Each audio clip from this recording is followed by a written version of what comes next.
hurry and get comfortable because I'm not wasting any time with this one. The Polar Express is a motion capture animated movie released in 2004 featuring famous actors such as Tom Hanks, Daryl Sabara, Eddie Deason, Michael Jeter, Nona Gay providing voices for the main characters, with other notable actors such as Josh Hutcherson, Peter Scolari, and others providing the motion capture. This is a movie that I'm sure everyone who watches this video has seen, and I'd rather gush over it than give an in-depth summary of the plot, so we're gonna keep this extremely brief. Hero boy doesn't believe in Christmas, gets taken on a train ride to the North Pole so he can learn to believe. Tom Hanks is there, as well as Steven Tyler. Love this plot, brings me joy. Okay, I'm gonna talk about it now. This, in case you didn't read the title, is the perfect movie for me. It's not actually perfect, but at the same time, it is perfect. A movie that can do no wrong, has no flaws, and it will stay that way until I die. I'm sure everyone has a movie they've seen countless times that they consider to be perfect, whether it be for the movie's insane action, awesome story, or lovable characters. The Polar Express is the perfect movie for me because it incorporates all of those aspects with the ever-welcoming spirit of Christmas and also Steven Tyler. Christmas is my favorite time of the year. I don't watch horror movies, so Halloween isn't really my thing. Easter's pretty cool, I guess. Thanksgiving is awesome until you're crying in agony because of how much you ate. Valentine's Day just makes me really lonely. But Christmas, I love Christmas to the moon and back. Sitting in the living room with my family, opening presents, laughing together, it's something I will always cherish. But you know what else I like? Trains. And Steven Tyler. So you make a movie about Christmas, chuck a train in there for good measure, and you already got me sold. I'm already waiting outside of the theater when I see the first commercial of it. And speaking of the train, the sound design for it is simply incredible. That goes for the rest of the movie. The Polar Express sounds and feels so real. Every blow of the whistle, every turn of the wheels, they all go the extra mile into making the train feel so alive. I get goosebumps every time I hear it. When the train's going over Glacier Gulch, it is screaming the whole time. It feels like it's actually going to come out of the TV. Staying with the sound but moving away from the train, this movie's soundtrack is amazing. Of course, you got Hot Chocolate. Who could forget that? The main orchestral theme is beautiful. The main vocal theme is brimming with childlike wonder and fun. The one where Billy and Hero Girl sing in front of the northern light sums up the beauty of Christmas perfectly. The song of the credits make me cry. Steven Tyler is in it, for God's sake. Of course it's gonna be good. And all the passion and care that went into the music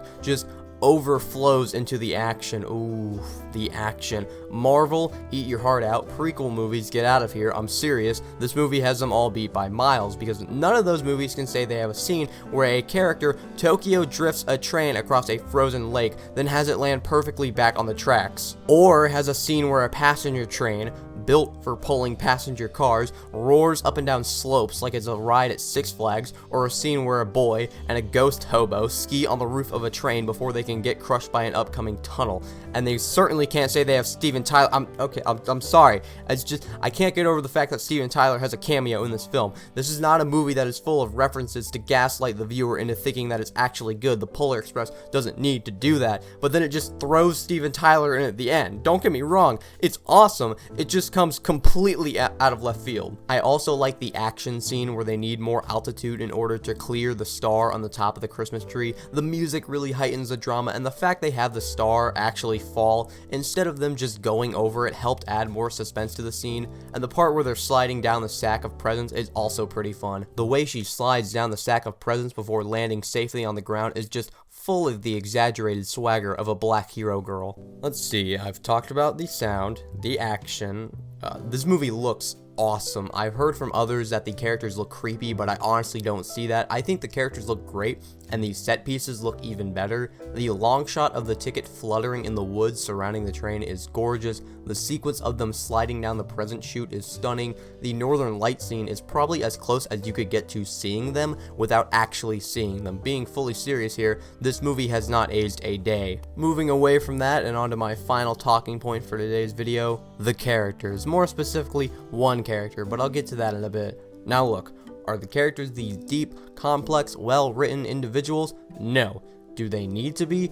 Absolutely not. They're kept simple so the viewer can more easily project themselves onto them. It helps provide a sense of immersion, almost like you're taking the journey with them. Even with the simplicity of the characters, they're still memorable, and some even have actual character development. Billy learning to love Christmas and value love and friendship over the presents is very touching. Know-it-all being this mildly amusing, albeit stuck-up annoying kid, is lessened when he learns to keep that part of him in check. Him snapping at the conductor, then apologizing for his mistake, is an extremely underrated moment of the film, and the journey that Hero Boy takes to finally believing in Santa is such a beautiful story. The whole time he's debating whether or not it's all a dream, and this keeps him from fully believing Santa is real until the end. He genuinely wants to believe, but he's scared if it'll turn out to all be for nothing. What if Santa isn't real? What if all the things the kids who don't believe in Santa are saying are true?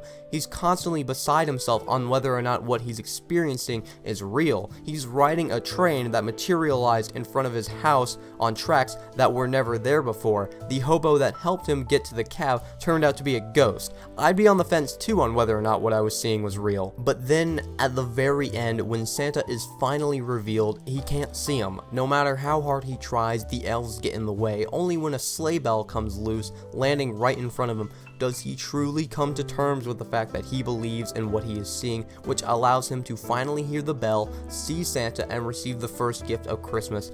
I love this story so much, from the build-up to the constant second-guessing, which leads to the viewers second-guessing, to finally the big reveal of it all. It really is one of the best Christmas stories ever told.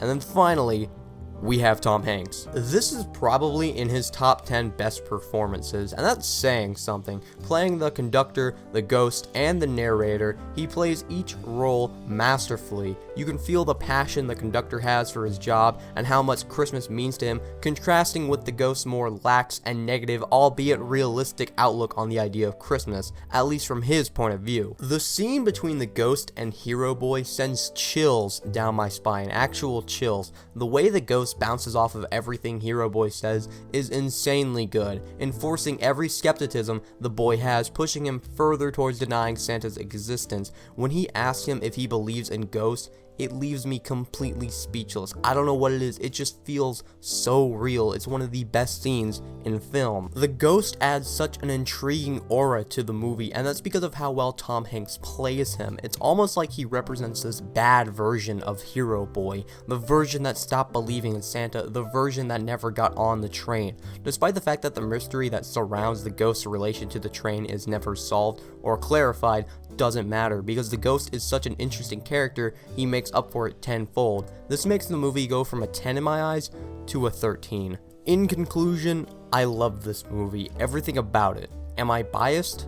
Yeah, but I don't really care. This movie is part of my childhood and something I will forever hold in high regard.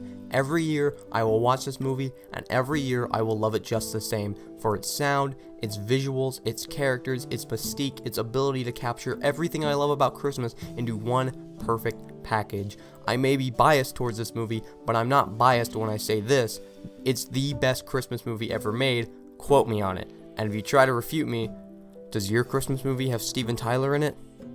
Didn't think so. And that is why The Polar Express is the perfect movie. At least in my eyes. And with that all said, I'm Easily Easy, and I'll see you next time.